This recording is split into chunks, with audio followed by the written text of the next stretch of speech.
Guru penggerak Indonesia Maju. Guru penggerak Indonesia Maju. Indonesia Maju itu tagline Presiden Jokowi. Jadi guru penggerak Indonesia Maju. Tagline kita di sini adalah derita guru. Jadi bagaimana mungkin orang yang menderita mau memajukan Indonesia? Pikiran. Selamat pagi teman-teman. Saya mesti cari akal supaya ada yang diviralkan. Tadi saya lewat di depan gerbang Kementerian Pendidikan itu. Ada spanduk besar di situ.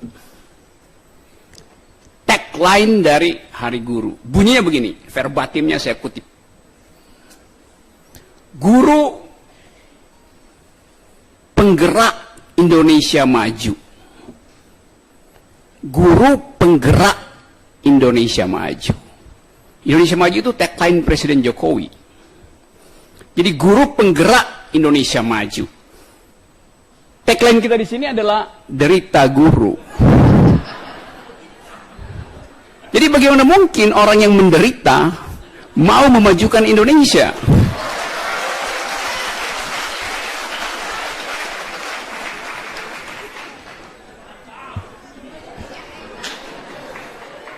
Jadi dari awal ada kekacauan paradigma dalam cara kita berpikir. Kita hanya ingin promosikan spanduk, tapi konsekuensinya kita tidak mau ikuti. Kalau saya lanjutkan lagi logikanya, saya periksa aja logikanya itu. Guru penggerak Indonesia Maju. Yang menggerakkan guru siapa? Dengan ekonomi 5% apa yang ingin digerakkan? Bahkan guru menanggung kegagalan dari ekonomi yang tidak tumbuh. Jadi dari segi logika aja udah kacau cara kita merumuskan soal dan cara kita memotret persoalan. Apalagi kalau saya lanjutkan kritisisme ini. Guru penggerak kemajuan Indonesia. Guru penggerak Indonesia Maju. Indonesia Maju itu adalah fungsi dari sukses Departemen Perdagangan, Departemen Perindustrian, Departemen Pariwisata. Jadi guru adalah penggerak departemen, 3 departemen itu. Kalau begitu Menteri Pendidikan harus menjadi super minister untuk mengatur 3 departemen itu. Kan itu logikanya kan. Jadi kita mau menghormati guru dengan membohongi alam pikiran sendiri itu.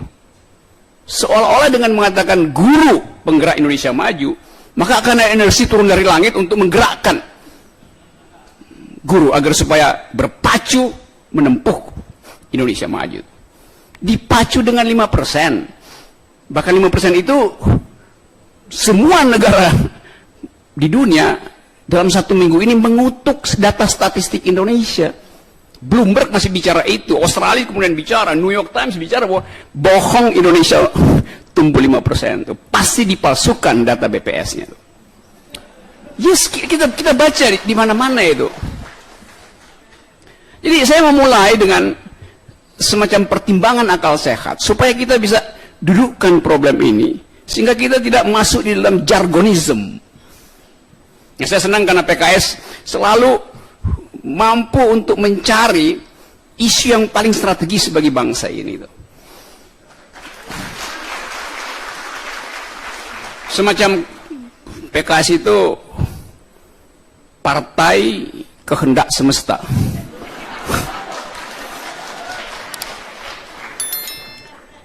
Jadi kita mau bayangkan masa depan, tapi dengan memori kolektif yang buruk.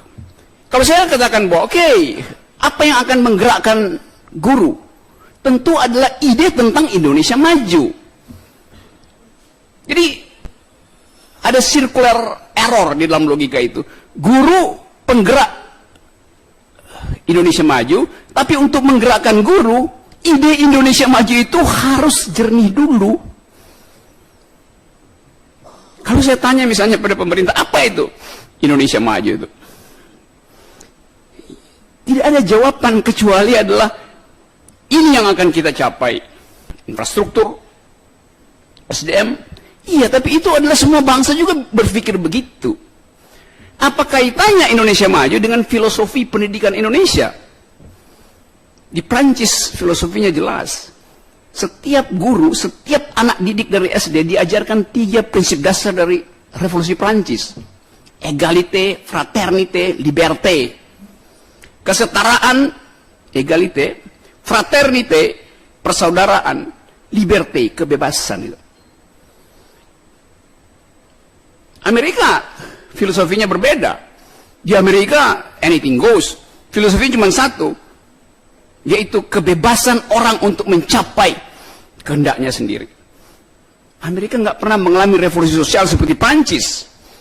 Prancis menumbangkan feodalisme, dan karena itu dia mengerti apa itu demokrasi. Amerika adalah bangsa yang berdiri karena didatangi oleh imigran. Nggak ada orang asli Indonesia. Orang Prancis ada yang asli. Amerika adalah bangsa imigran. Sehingga nggak mungkin ada semacam politik identitas di Amerika. Karena orang Italia merasa sama haknya dengan orang Meksiko sama haknya dengan orang Indonesia, sama-sama haknya dengan orang Afrika, dan semua boleh jadi presiden itu. Ada mimpi kebebasan di situ. Saya balik pada Indonesia, apa filosofinya tuh? Pak Menteri mengatakan filosofi adalah apa yang diminta oleh Pak Presiden, yaitu link and match. Apa itu? Itu bukan filosofi, itu metode itu. Pro honorer di depan Istana Merdeka. Berhari-hari Presiden bertanya, ada berapa guru yang demo di depan istana? Ajudannya bilang, banyak Pak, kalau begitu kita jangan keluar dulu. Jadi passion seorang pemimpin terhadap problem itu yang menentukan masa depan. Kalau guru-guru kita setiap pagi mendengarkan pidato presiden yang memberi harapan, politics of hope, mungkin kita percaya tentang Indonesia Maju. Kalau presiden bisa mengajak anak SD untuk berpikir dialektik, mungkin kita punya harapan tentang pendidikan. Tapi setiap kali presiden bertemu dengan guru dan anak SD, yang diucapkan adalah nama-nama ikan. Gak ada dialektika. Saya bayangkan misalnya presiden mengatakan, nah saya presiden Republik Indonesia, saya ingin bertanya tentang ikan. Lalu si guru, muridnya bilang, pasti soal nama-nama ikan Pak. Bukan, saya mau bertanya mengapa ikan tidak bisa manjat pohon. Anak itu terbuka pikirannya untuk menguji, dan dia cari di internet, apa keterangan chemistry sehingga ikan tidak bisa manjat pohon. Cebong bisa. Ya anak itu mungkin bertanya begitu, tapi cebong juga nggak bisa Pak. Lalu terjadi debat antara presiden dan si anak. Anak buka Google, dia cari tahu. Oh ternyata ada gaya kohesi. Sehingga ikan tidak mungkin, kenapa cicak bisa? Ada gaya kohesi. Karena itu pelajaran kimia dasar kohesi diajarkan di tingkat SD dalam bentuk yang paling mikro. Supaya anak bisa dilatih untuk berpikir gravitasi plus kohesi, lebih besar kohesi, karena itu ikan bisa manjat pohon. Jadi rumus itu datang dengan sendirinya karena ada dialektika antara presiden sebagai guru tertinggi dengan anak SD sebagai murid yang ingin belajar. Kalau semua hafal nama-nama ikan, si anak itu bilang gampang betul lulus dari SD, cukup dengan menghafal nama-nama ikan.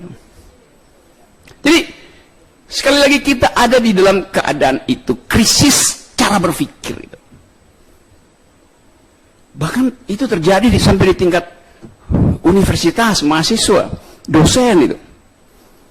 Berapa waktu lalu saya kasih kuliah umum di satu universitas, dekannya tanya, Pak Rocky, kan udah jam 2, Pak Rocky udah makan belum?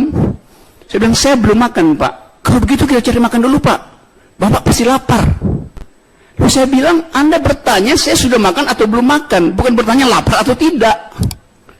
Jadi dianggap kalau saya bilang saya belum makan, maka saya lapar. Justru karena saya kenyang, maka saya belum makan. That's the logic. Jadi soal simpel semacam itu terjadi karena kita mau seolah-olah bersifat sopan santun, bertanya sudah makan atau belum. Kenapa nggak tanya lapar apa enggak itu?